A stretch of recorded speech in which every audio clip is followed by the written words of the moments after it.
Hello, everybody. This is Dave Tadros, and you're on Dave Tadros as a blog, or you're on my YouTube channel.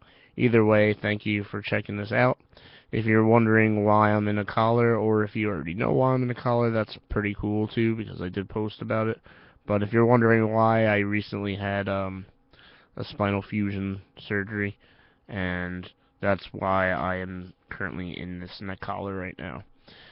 So what happened was back in June of 2014, I was in a car accident where I was rear-ended on Route 9. I was stopped at a red light when a car pretty much slammed full speed in my passenger side.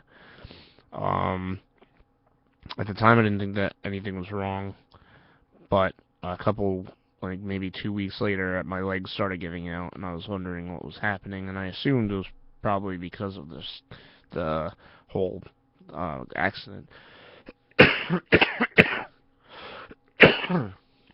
Excuse me. I have a cough from surgery that kind of gashed up my throat. Um, so I went to the doctor. I went through all the phases. Eventually got an MRI and an X-ray done. Turned out that my spinal cord was being compressed by my spine. It was actively collapsing pretty much, and my body's way of trying to fix itself was to make some bone spurs, which are like little hooks, and they're trying to hook the three discs. I herniated three discs in my neck during the accident. Those three discs were trying to hook each other and fuse into one big bone, and that's not really possible for your body to do on its own, and that's why we have surgeons. So anyway, so originally I was supposed to get the surgery done back in October, but my insurance company decided to actively deny the operation and say that it wasn't necessary. Meanwhile, I'm losing feeling in my left, like the left part of my body. My balance is completely off. My fingertips are getting numb. My toes are getting numb. A lot of things were happening. I had no real grip on my left hand.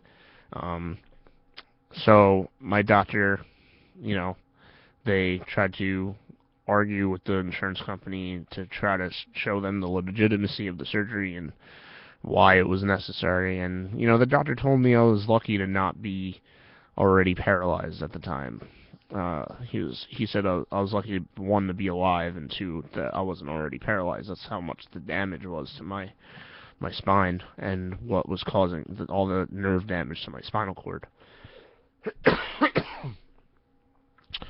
So, um, a week before Thanksgiving, I got a phone call from my doctor's office saying that the insurance company finally approved the surgery, but I would have to have it done before the 29th. So they took their first open spot, which was on November 24th, 2 weeks ago.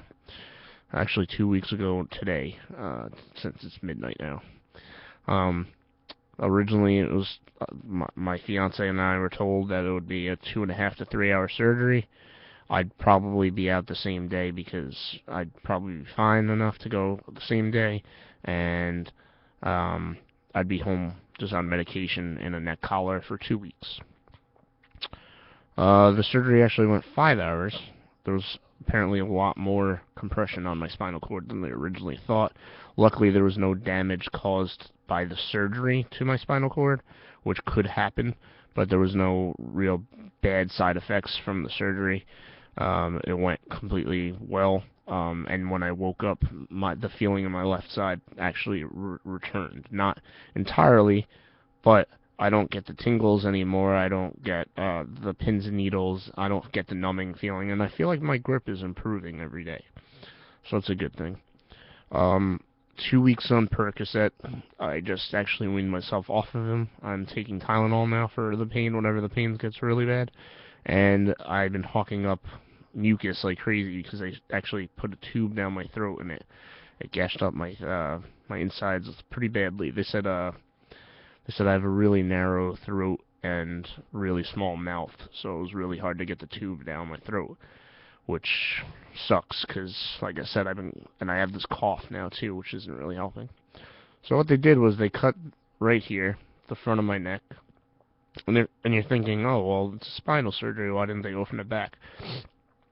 that would have caused a huge scar, first of all.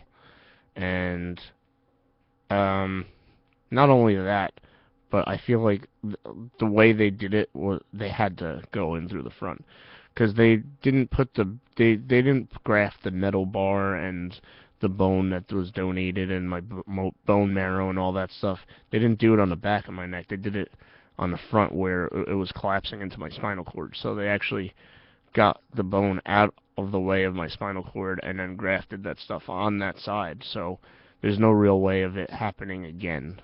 So that's good. So what they did was they fused. I had 3 herniated discs in my neck. They fused them all together to try to make them one. Basically, what my body was trying to do on its own.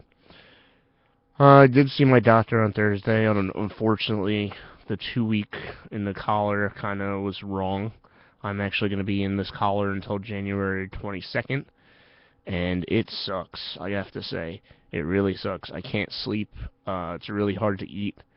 I had to shower, like, for the first couple days. I wasn't even allowed to take this off just to shower. I had to get bathed by, like, my mom and my fiance, and it really sucked. It was kind of embarrassing. And the hospital stay, that was the worst night of my life. Originally, like I said, they said I wouldn't stay in the hospital, but since the surgery went on for 5 hours, they had to keep me there, because I guess I lost a lot of fluids and blood. So they kept me there overnight and, gave me the antibiotics and everything for after surgery and, like, post-surgery stuff. That was the worst night of my life. I couldn't sleep. I couldn't get comfortable. I couldn't even move because I wasn't allowed to.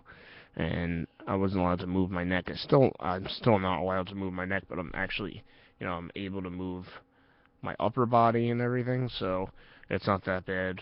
But it just sucks. I can't get comfortable in this thing, and I'm gonna be stuck in it for another, 7 weeks. So, but I just wanted to give an update on why I haven't really been posting a lot on my blog recently, and what I've been up to. And for those readers that did read the post on my surgery and they were wondering how I was doing after it, this is the result. I'm fine, luckily, and hopefully on January 22nd I get good news that the bones did fuse completely together and I'm all good to go. Because he did say there is a chance that they'd have to cut me open again and do stuff, and that'd be terrible. I really wouldn't want that to happen. But again, I just wanted to give you guys an update and let you know where I'm at right now. So thank you for your support, and take care.